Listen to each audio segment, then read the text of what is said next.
ఇద్దరిలో ఎవరు బాగా చేశారు, రాజు బాగా చేశాడా సత్య బాగా చేసిందా అనే డిబేట్స్ అయితే పక్కా ఉంటాయి. I bet. అయితే నన్ను అడిగితే Raju. Okay, career best movie అవుతుంది అయితే. అది నేను చెప్పలేనండి, బట్ ఫర్ నేను చెప్పగలను.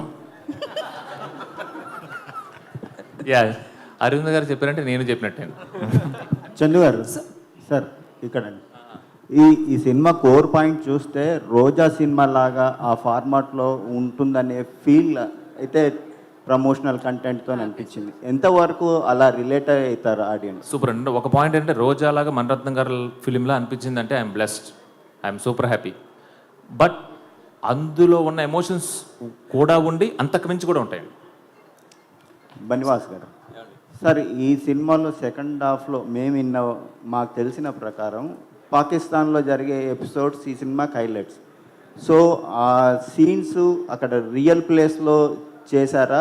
ఎంతవరకు అవి ఛాలెంజింగ్ అనిపించాయండి? యా, ఇప్పుడు పాకిస్తాన్లో జరిగిన ఇన్సిడెంట్స్ గురించి చాలా రీసెర్చ్ చేశారండి డైరెక్టర్ గారు. నాట్ ఓన్లీ మచిలేశ్వరం 21 పీపులే కాకుండా ఇంకా అరెస్ట్ అయ్యి చాలామంది దగ్గర జరిగిన ఇన్సిడెంట్స్ అన్నీ కలిపి ఆయన ఒక సీక్వెన్స్ కింద రాసుకున్నారు మొత్తం దాన్ని. అది 100% నాగేంద్ర